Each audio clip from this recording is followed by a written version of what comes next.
अच्छा बेटा मेरी बात सुनो, ये जो फॉर्मूला आपके पास बराबर lambda is equals to RH बराबर NF स्क्वायर माइनस बराबर NI स्क्वायर, इसके अंदर मैंने आपसे कहा था RH की जो वैल्यू है 1.097 एक्सपोनेंट 7 मीटर इनवर्स है, ठीक है। अब मेरी बात सुनो, ये RH की वैल्यू हम लोग अप्रोक्सीमेट ये लेकर चलेंगे, हमारा आंसर सेम ही आया, ठीक है।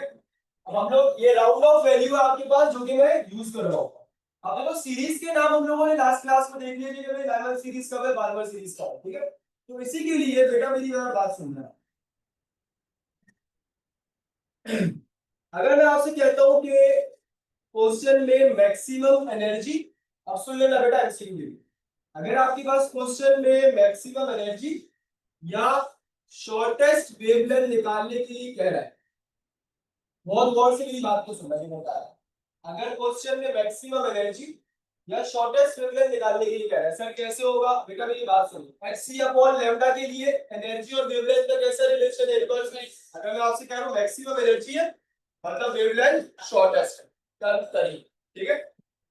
अब जरा सुनो आप, जो ये मेरा स्ट्रक्चर था लास्ट क्लास वाला, इसके अंदर मुझे बताना है यहाँ पे सुनो, अगर मैं आपसे कहता हूं कि मेरी मैक्सिमम एनर्जी कब रिलीज होगी, बहुत सुनना, अगर लेट्स सपोज मेरे पास के शेल के अंदर कोई भी इलेक्ट्रॉन आ रहा है, एग्जांपल ले रहा हूं समझाने के लिए, अगर कोई भी मेरा इलेक्ट्रॉन के शेल में आ रहा है तो मुझे बताओ फॉर एग्जांपल अगर वो L से जंप मार के K में आता है, या फिर वो M से जंप मार के K में आता है, या फिर वो N से जंप मार के K में आता है, मैक्सिमम एनर्जी कब रिलीज होगी, क्या के लिए वजह,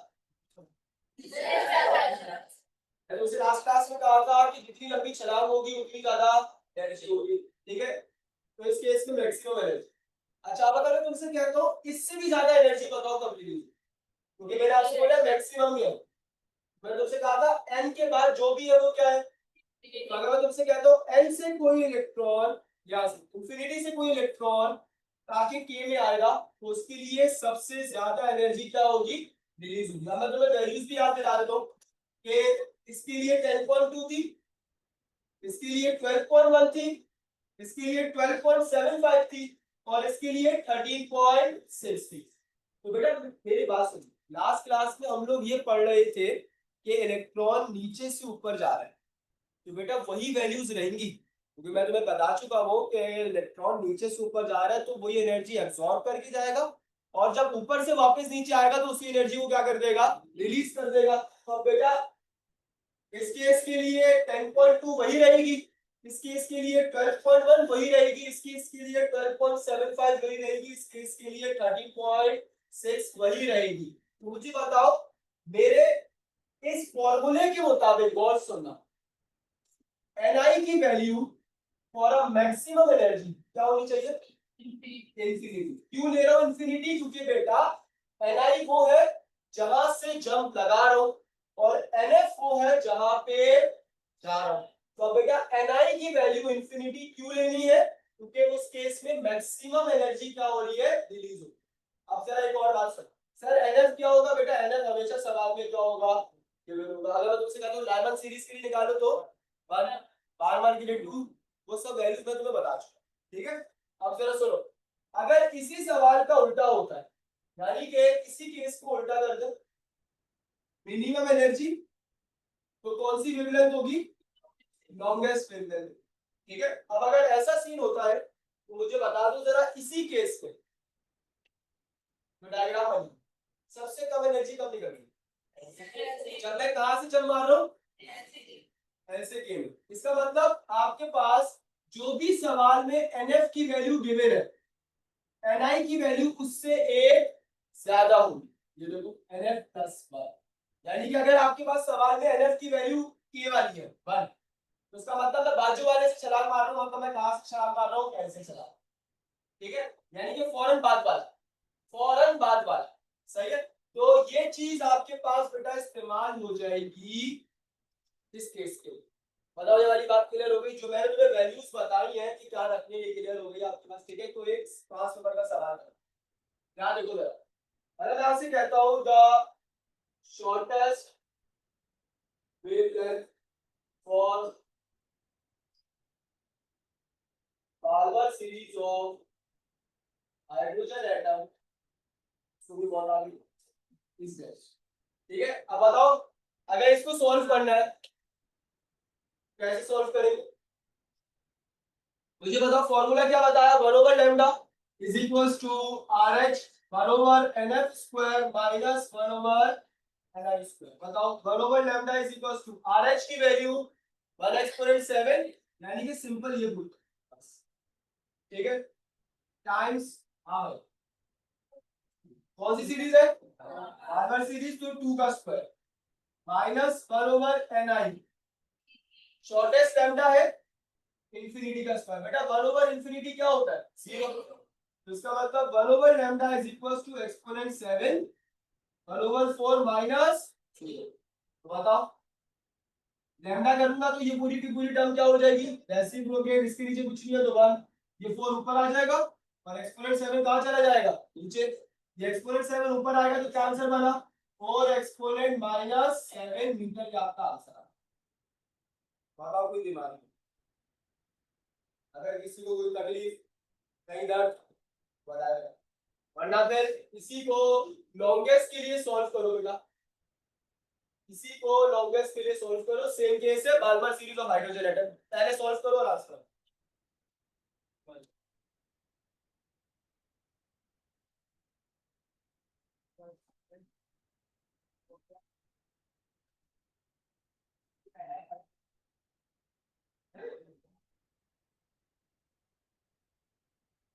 आगे से 3 होगा।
अरे भाई आंसर मांगा था मैंने, आंसर नहीं आया अभी तक।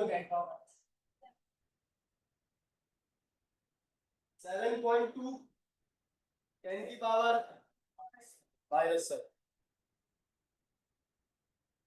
क्या बात है बेटा, हर चीज अपनानी नहीं।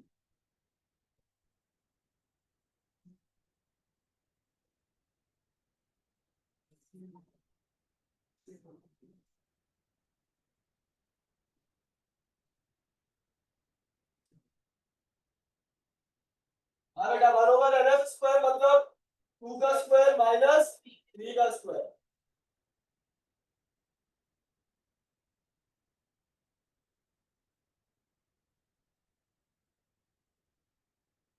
हाँ बेटा एलसीएम ले लेंगे, 4 लाइंस आ नीचे मल्टीप्लाई करा दो 36 और ऊपर क्रॉस में सब्ट्रैक्ट, ठीक है। देखो 1 over lambda is equals to exponent 7 5 बटे 36, ठीक है। अब बेटा इसी को रेसिप्रोकेट कर देंगे तो ये बना 36 बटे 5 और नीचे आ जाएगा एक्सपोनेंट 7, ठीक है। अब बेटा 36 को 5 से डिवाइड कर दो जरा जल्दी से, पॉइंट लगाया 0 बढ़ा तो मर गए दोनों। मरने के बाद पछतावा ऊपर आया -7,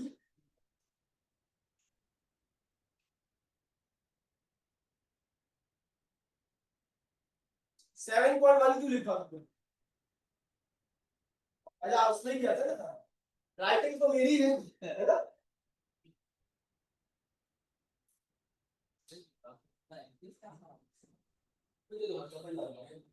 सीरीज चेंज हो गई। सेकंड में लिखा है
ये सबसे ज्यादा होता है और वो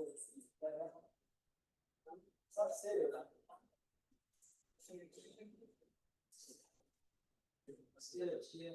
फ्रैक्चर की किताब की किताब को भी करने वाली किताब है। अभी अभी की हुई किताब है। फॉर्मूला कुछ मैंने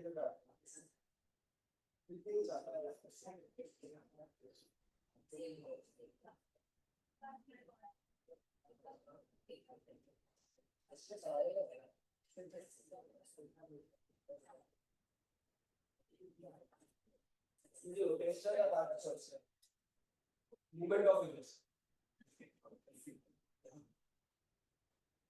मैं तो हमेशा पूरा ही पढ़ा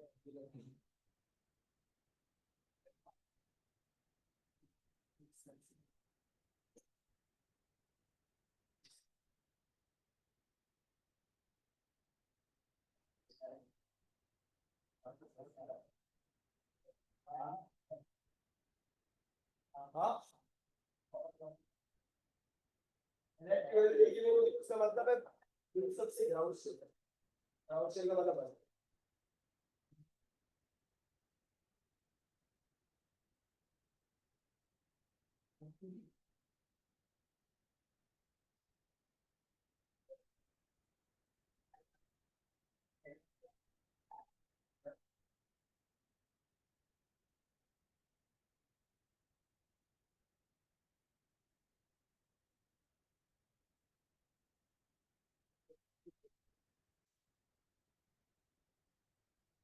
अभी क्या सीन है इसको बिठाओ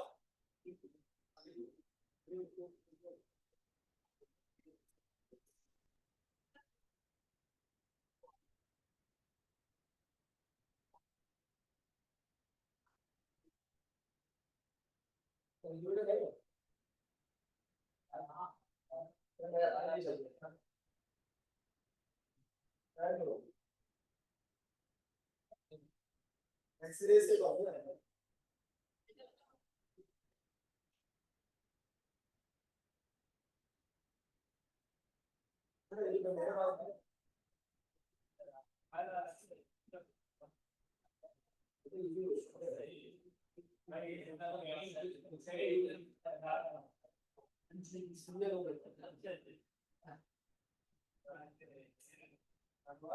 बेटा तुम जैसे हाँ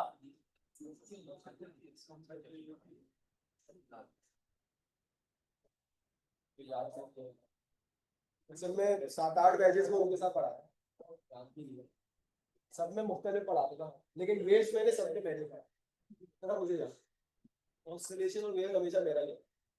अच्छा बेटा याद देखो अगर मैं तुमसे बोलता हूँ कि मुझे रेशियो निकाल के बताओ shortest wavelength over longest wavelength का फॉर एनी सीरीज अगर इस तरह का सवाल आता है ठीक है अब बेटा सवाल की थोड़ी कैटेगरीज को देखिएगा कि इसमें से कौन कौन से सवाल बनते हैं एक तो ये बिल्कुल सिंपल सवाल था जो मैंने आपसे बोला मैं आपसे बोलता हूँ रेशियो कैलकुलेट करने के लिए कह रहा है शॉर्टेस्ट ओवर लॉन्गेस्ट का ठीक है तो हम उसको किस तरीके से कैलकुलेट करेंगे ठीक है शॉर्टेस्ट ओवर लॉन्गेस्ट या लॉन्गेस्ट ओवर शॉर्ट जो भी है आपके पास अगर इस तरह का कोई रेशियो कैलकुलेट करने के लिए आता है तो बेटा अब हम लोग ऐसा नहीं कर सकते कि उस रेशियो को कैलकुलेट करने के लिए पहले आप किसी सीरीज के लिए ये निकालें फिर ये निकालें निकालना इस तरीके से निकाल लो मुझे कोई फर्क नहीं पड़ेगा लेकिन मैं आपको एक शॉर्टकट मेथड बता रहा हूँ उसमें आप वैल्यूज पुट करेगा और आंसर निकाल ठीक है लेकिन मैं आपसे क्या कह रहा हूँ कि अगर इस तरीके से भी सॉल्व करना है तो तुम्हारी मर्जी आंसर सेम ही आएगा लेकिन मसला पता क्या है मसला ये है कि जब तुम इस तरह की वैल्यू को इससे डिवाइड करोगे तुम्हें बहुत आते ठीक है तो अब वो सिंपल बात ये है कि आपके पास जो है ना एक शॉर्टकट मेथड है उसमें आप सिंपल वैल्यूज पुट करो और आंसर निकालो ठीक है तो जैसे कि कोई सवाल देखते हैं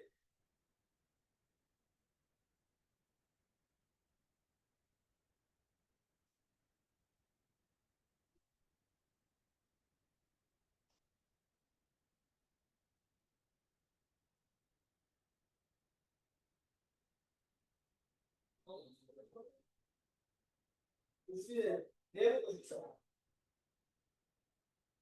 तो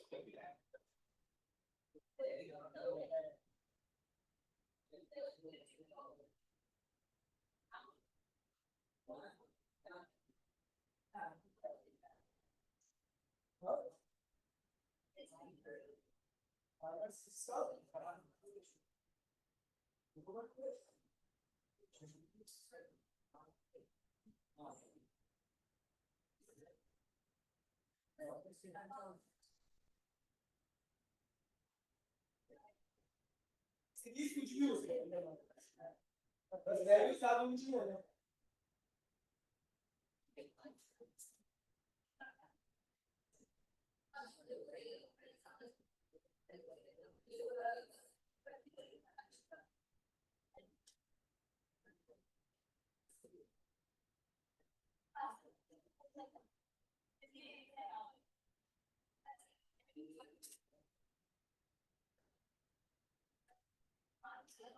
बेटा मैं सवाल डिक्टेट कर रहा हूँ ना, लिखिए।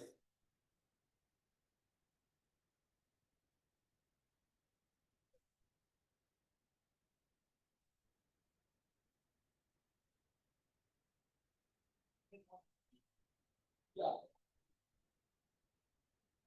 तुम्हें क्या याद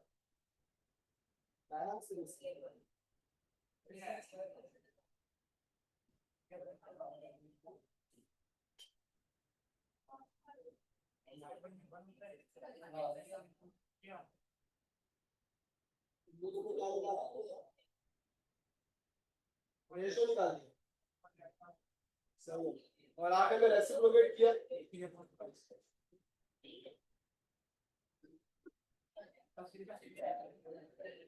ये सब सीरीज का अलग अलग आएगा, क्या आएगा वो डिपेंड करता है कि सीरीज तुम्हें कौन सी देगा। हाँ लिखिएगा बेटा, find the ratio of lambda maximum over lambda minimum. इस तरीके से लिख लीजिएगा, lambda maximum over lambda minimum for pastel series of hydrogen atom, pastel series of hydrogen atom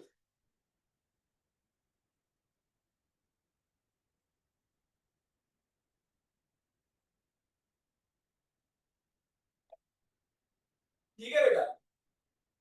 मुझे बात ही बताओ कि ये आपको कैलकुलेट करने के लिए कह रहा है वो, बेटा ऑब्वियस है लैम्डा मैक्सिमम का मतलब लॉन्गेस्ट है और ये क्या है आपके पास शॉर्टेस्ट है, तो बात को एक ही।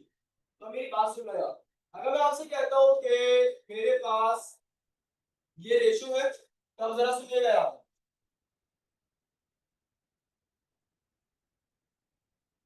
ये ले लो, ये आपके पास शॉर्टकट है। अब सुनना है यहाँ पे इस शॉर्टकट के लिए बेटा ni की वैल्यू nf से एक क्या ही है आपके पास ज्यादा वाली, वो डब्बों वाली हरकत नहीं करना, इंफिनिटी पुट कर दे, सबूत दे दोगे अपना है ना। तो ऐसा कुछ सीरीज आपके पास करने की जरूरत नहीं, मुझे बताओ कौन सी सीरीज है आपके पास, पास्टल सीरीज है, तो इसका मतलब पास्टल सीरीज के लिए nf की वैल्यू क्या होती है 3, तो ni की वैल्यू क्या बन जाएगी, ये बन जाएगा 4 स्क्वायर अपॉन 4 का स्क्वायर माइनस 3 का स्क्वायर, ये बना 16, 16 माइनस 9, क्या आंसर आ गया 16 बटे, आंसर आ गया। ठीक है, अब आपके पास मर्जी है बेटा लंबी करने की, वैसे भी तुम लोग को आदत है कर लेना, किसी चीज भी कर। हाँ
इंटरव्यू दे दो, अगर इसी का उल्टा होता तो यही फॉर्मूला इसको दे दूंगा।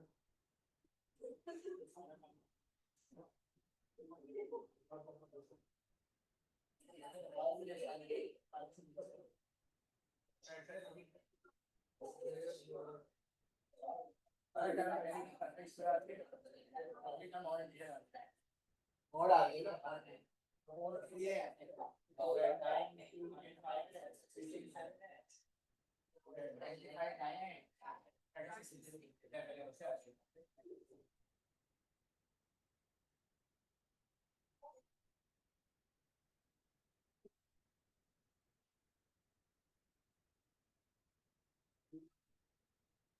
बेटा तीसरी कैटेगरी आपके पास इसी तरह के एमसीयू के लिए ये आती है कि भाई number of spectral lines calculate करके दे दो। अब वो नंबर ऑफ स्पेक्ट्रल लाइंस कैसे कैलकुलेट होंगी, वो स्पेक्ट्रल लाइंस का मतलब ये है आपके पास के इलेक्ट्रॉन कहाँ पे आके जंप करके बीच में कहीं जंप करेगा। यानी कि मैं तुमसे कहता हूँ कि भाई इलेक्ट्रॉन जो है वो चौथे से दूसरे पे आया है, तो बीच में कितनी स्पेक्ट्रल लाइंस को स्किप करके आया है, वो ये बात पूछना चाह रहा है। क्योंकि बेटा मैं अगर आपसे वो वाली बात आपको रिमाइंड कर रहा हूँ कि बीच में ये शेल इस तरह का कोई रास्ता होता नहीं है, तो ये असल में अगर कॉन्सेप्ट देखा जाए कि तो बीच में बहुत सारी जगहों पे हो सकता है, इलेक्ट्रॉन रुक भी सकता है बीच में।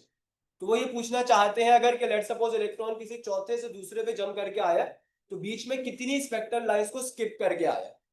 तो ये वो वाला कॉन्सेप्ट है, ठीक है। अब इस कॉन्सेप्ट को निकालने के लिए अच्छा ये अगर आप लोग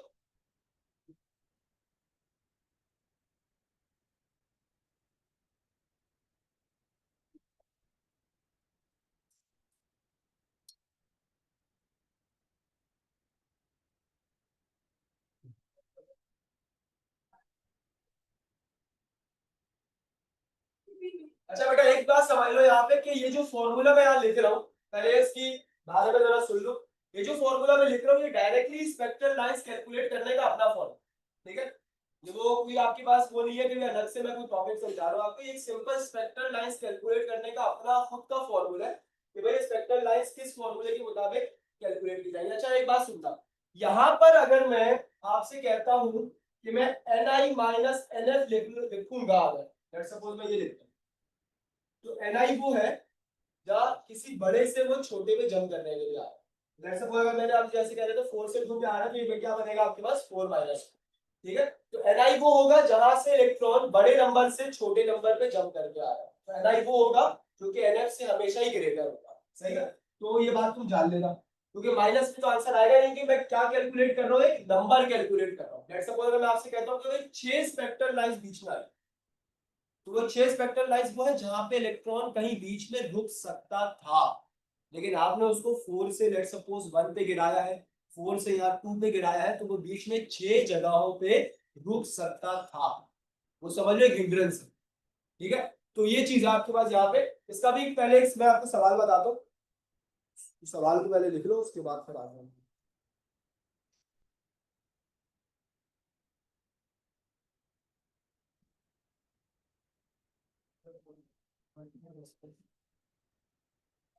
फॉर्मूला फॉर्मूला तो भी लिख दिया, Ni minus NF, Ni minus NF plus 1 upon, जहां से जंप मारेगा NF का मतलब है जहां पे आगे गिरेगा, सीधी सीधी बस सीधी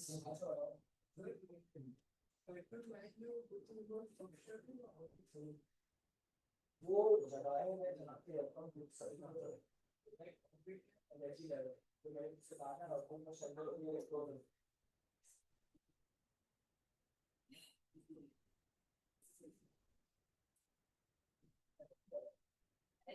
हाँ भाई, सवाल क्या है बेटा, लिखो जरा जल्दी से।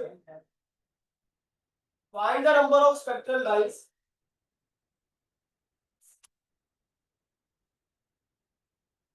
Find the number of spectral lines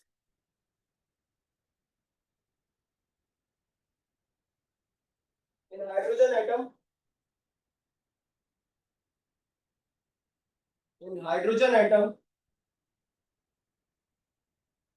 where electron jump from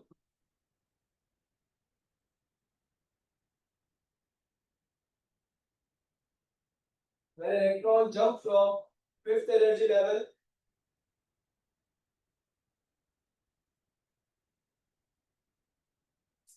energy level to the ground state.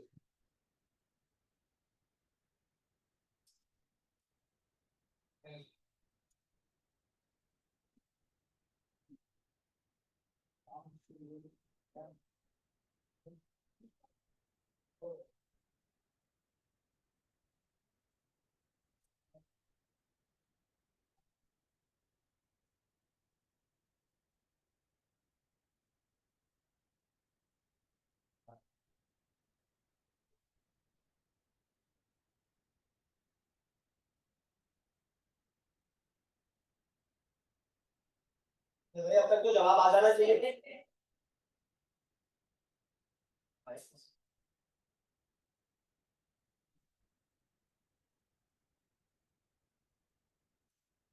20/2 बनना तो पहले आएगा।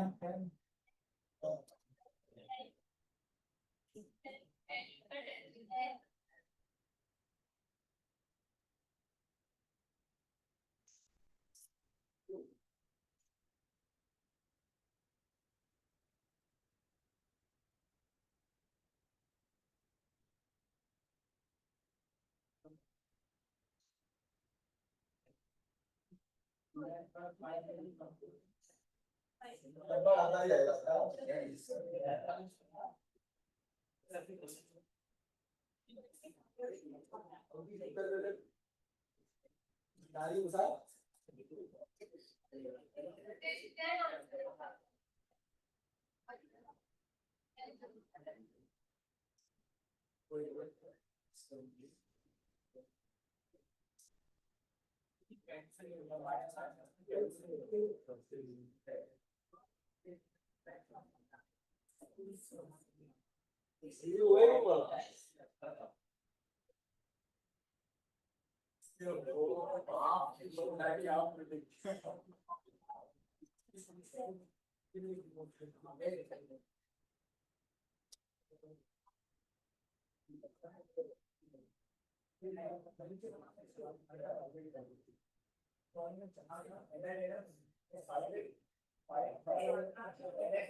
भंडारी जो भंड से भरा हुआ है।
हाँ भाई हो गया।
अच्छा बेटा, बेटा देखो एक बात सुनो, अगर तुमने नम्स का करिकुलम उठा के देखा हो तो उसमें तुम्हें नजर आएगा कि फिजिक्स के 13 चैप्टर है, ठीक है। हमारे यहाँ 16 है एमडी कैट के लिए, ठीक है। तो वो जो 13 चैप्टर है वो पुराने एमडी कैट वाले ही फॉलो हो रहे होते हैं। हमारे 3 चैप्टर ऐड हुए आपके पास, ऑल्टरनेटिंग करंट, ठीक है, फ्लूइड डायनेमिक्स और बता दे और वेक्टर आपके पास, ठीक है। तो अब देखो, अब आपके पास पहली बात तो ये कि वेक्टर वाला जो चैप्टर होता है वो नॉट अ, अब उसको हम लोग कोई चैप्टर मान के नहीं चल रहे होते, वो बिल्कुल बेसिक होती है। आप जाहिर है जब तुम्हें वेक्टर का कॉन्सेप्ट नहीं आएगा तो इसका मतलब तुम्हें वर्क डन भी नहीं आ सकता। वेक्टर का कॉन्सेप्ट नहीं आता इसका मतलब तुम्हें इलेक्ट्रिक फील्ड का कॉन्सेप्ट नहीं आता, मैग्नेटिक फ्लक्स का कॉन्सेप्ट नहीं आ सकता, ठीक है। वेक्टर्स वो बेसिक होती है बेटा, जो कि पहले भी शामिल होती थी, क्योंकि कहीं ना कहीं तो सवाल आ रहे होते थे, ठीक है। तो इसलिए वो बेटा बहुत जरूरी है, उसके बिना तुम कुछ भी नहीं कर सकते वेक्टर्स के बिना। तो वेक्टर का कॉन्सेप्ट ऐसा होना चाहिए कि एकदम तगड़ा, उसके बिना आपको कोई भी चीज समझ नहीं आ सकती, क्योंकि फर्स्ट ईयर के अंदर ही आपके पास इतने सारे कॉन्सेप्ट है, सेकंड ईयर में भी बहुत। तो वेक्टर्स तो ऐसा होता है बिल्कुल बेसिक आपके पास, और वो उसकी बेसिक वो वाली बेसिक बेटा के दो वेक्टर्स को मल्टीप्लाई करूंगा तो कब स्केलर निकल के आ जाए, तो वो वाली बेसिक भी बहुत ज्यादा इन डेप्थ क्लियर होनी चाहिए। और फिर वेक्टर के एमसीक्यू भी बेटा बहुत मुश्किल होते हैं, तो वो अगर आपके पास वो एंगल निकालने का कोई सवाल आ जाएगा तो उसका मतलब बेटा बहुत क्लियर हो गया आपकी, ठीक है, क्योंकि उसके बिना वो सॉल्व ही नहीं हो सकता आपके पास, कहीं ना कहीं पे तुम्हें कैलकुलेटर लगता है। तो इसलिए बेटा बहुत जरूरी होता है वेक्टर का कॉन्सेप्ट, खासकर वेक्टर बहुत जरूरी। फिर दूसरा आपके पास जो है, अगर तुम नम्स वाला सिलेबस देखो तो नम्स के अगर तुम पास पेपर देखो 2024 का पेपर देखो तो उसमें भी वेक्टर का सवाल आया हुआ आपके पास। हालांकि नम्स में भी शामिल नहीं है वेक्टर, ऐसा वो चैप्टर नहीं लिखा है, लेकिन फिर भी सवाल आता है। इसलिए वो क्यों, क्योंकि बेटा वो खुद ये मान के चल रहे होते हैं कि वेक्टर चैप्टर नहीं है, वेक्टर बेसिक है। वेक्टर को बेसिक की तरह ही आना चाहिए।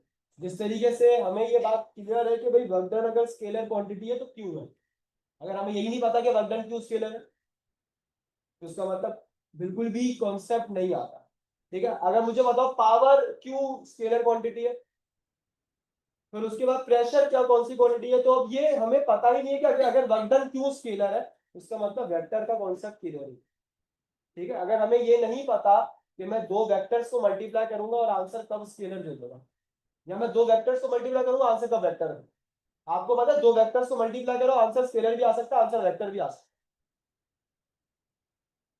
ठीक है। अब वो कब आपके पास लगेगा, ठीक है। तो ये चीज बेटा बहुत जरूरी है, जो कि बहुत ऐसा बेसिक है, ये बहुत बेसिक, ठीक है, जिसमें आपके पास ये चीज क्लियर होनी चाहिए कि कब आंसर स्केलर और कब आंसर वेक्टर है।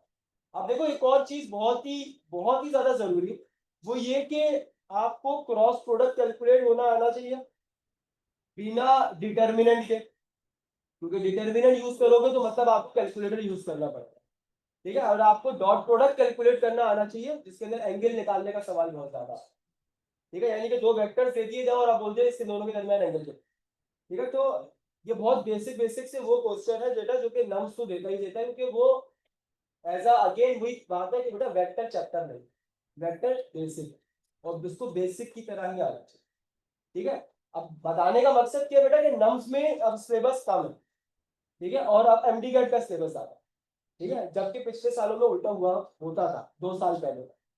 अब एक और बात से, तो नम्स के अंदर आपके पास जो है वो क्राइटेरिया चैप्टर की बेसिक का, अब जरा एक बात सुनना, बहुत ही जबरदस्त बात तुम्हें बताता हूँ, अगर तुम नर्व्स का कोई पास पेपर उठा के देखो तुम्हें चैप्टर का वेटेज नजर आता है, और तुम्हें ये भी चीज नजर आ जाएगी कि कौन सा चैप्टर के ऊपर तुमने फोकस करना और कौन सा नहीं करना। मैं एमडी कैट की बात करता हूँ, एमडी कैट में ऐसी कोई हवाई बात नहीं है, ठीक है। एमडी कैट कभी भी कुछ भी हो सकता है, ठीक है, सिंध बोर्ड है, मतलब तुम्हें पता है। अब लेकिन मैं तुमसे कह रहा हूँ नम्स के अंदर ये बात आपके पास क्या है कि तुम्हें जब पास पेपर देखोगे तुम्हें चैप्टर का वेटेज नजर आ जाएगा, क्योंकि बेटा हर प्राइवेट यूनिवर्सिटी जो होती है उसका एक पैटर्न होता है paper, same as our Khan. एक ही का भी तुम पास पेपर उठा के देखो तुम्हें नजर आ जाएगा बेटा कि एक वेटेज बना हुआ है। यानी कि अगर मैं तुम्हें एक बात बताऊं, एकीयू के अंदर फिजिकल ऑप्टिक के चैप्टर से 2 साल बाद एक सवाल है, और हमें ये बात पता है। क्यों? क्योंकि हमें ये बात पता है कि उसका एक वेटेज है, वो उसी के मुताबिक पेपर बनाता है, उससे वो हटता नहीं। सेम एज नम्स, नम्स का भी यही चीज, यानी कि तुम पहले से ही प्रिडिक्ट कर सकते हो कि सवाल नंबर पहला कौन सा होगा तुम्हारे पेपर, वही रहता है पैटर्न, ठीक है। तो वो एक प्रॉपर वेटेज है, उसके मुताबिक ही सवाल बनेगा, ठीक है। यानी मैं तुम्हें बताऊं नम्स के अंदर 3 सवाल फोर्स एंड मोशन के आते हैं, क्वेश्चन नंबर 3, 4, 5 लाइन्स। अब बताओ, और हमें ये बात पता है पहले से कि पेपर का तीसरा सवाल कौन से चैप्टर का होगा, फोर्स एंड मोशन का, चौथा भी उसी का होगा, पांचवा भी उसी का, एज इट इज ऐसे, ठीक है। और अगर ज्यादा पेपर को छानो तो तुम्हें ये भी पता चल जाएगा कि वो तीसरा सवाल कौन से टॉपिक का होगा, चौथा कौन सा होगा, पांचवा कौन सा। लेकिन इसके लिए थोड़ी सी मेहनत करती है, इसके लिए थोड़ा सा स्मार्ट वर्क करना पड़ता है, ठीक है। और मैं पहले दिन से बता रहा हूँ हार्ड वर्क से ज्यादा स्मार्ट वर्क पे फोकस, ठीक है। क्योंकि वो दौर चला गया बेटा जब पूरी की पूरी किताबें चाटी जाती, अब ऐसा कुछ नहीं, ठीक है। तो इसलिए ये बात गौर फिक्र करो कि भाई हमें किसको किस तरीके से प्रेफरेंस देना। अब अगर कोई डब्बा बच्चा इलेक्ट्रॉनिक्स के ऊपर अपना 4 हफ्ते लगा रहा है तो उसका मतलब बेटा उसको मर जाना चाहिए, उसको हाथ से नहीं जिंदा रहेगा, ठीक है। वो घर जाए थोड़ा सा पानी ले उसमें हाथ डाले पैर डाले फिर मर जाए उसके अंदर डाल के। तो अब इसको अगर ये चीज वो है बेटा जो कि तुम्हें आनी चाहिए कि कितना समय कितना दरकार है किस चक्कर, ठीक है। तो इसलिए जरूरी है कि इसको इस तरीके से ही रखो, टाइम जाया नहीं करो, ठीक है। अब तुम्हें पता है बेटा इलेक्ट्रॉनिक्स के चैप्टर में एमडी का उठा के देखो लिखा हुआ है रेक्टिफायर का टॉपिक। अब उसका मतलब क्या है कि बेटा रेक्टिफायर के लिए तुम्हें पीएन जंक्शन डायोड आना चाहिए, ठीक है। पीएन जंक्शन डायोड नहीं आएगा तो रेक्टिफायर नहीं, ठीक है। वो पीएन जंक्शन डायोड क्या है, फॉरवर्ड बायसिंग क्या है, रिवर्स बायसिंग, उसमें कुछ भी मेंशन नहीं है, लेकिन तुम्हें वो आना चाहिए, ठीक है। लेकिन अगर तुम यही चीज एकेयू के पेपर में उठा के देख लोगे, एकेयू वाले जो बेटा शुरू होते हैं वो सेमीकंडक्टर किसे कहते हैं, वो वहां से शुरू होंगे एंड तक ओपैम तक चले जाएंगे वो तो, ठीक है। उसके बाद वो 2 कोडी की कंप्यूटर भी आ जाएगी उसके अंदर कि भाई वो लॉजिक गेट्स क्या हो, ठीक है। तो वो सब शामिल है उसके अंदर बेटा। लेकिन यहाँ पे मैं तुमसे कह रहा हूँ कि यहाँ पे एज सच इतना ज्यादा टाइम लगाने की जरूरत नहीं है जिन चैप्टरों में। अब मैं तुम्हें खुद से बता देता हूँ, तुम्हें पता है वर्क एनर्जी पावर वाला जो चैप्टर है मुझे बताओ। अब मैं तुम्हें लाइन से कुछ चीजें बता रहा हूँ, जरा सुनो, मुझे बताओ वर्क एनर्जी पावर वाला चैप्टर कितना टाइम दे सकते हो उस सब। अगर मैं तुम लोगों से पूछूं कि भाई वर्क एनर्जी पावर से मैं तुम्हें कोई सा भी सवाल दूं और तुम निकाल लो सकून से, तो उसको कितना टाइम देना। हाँ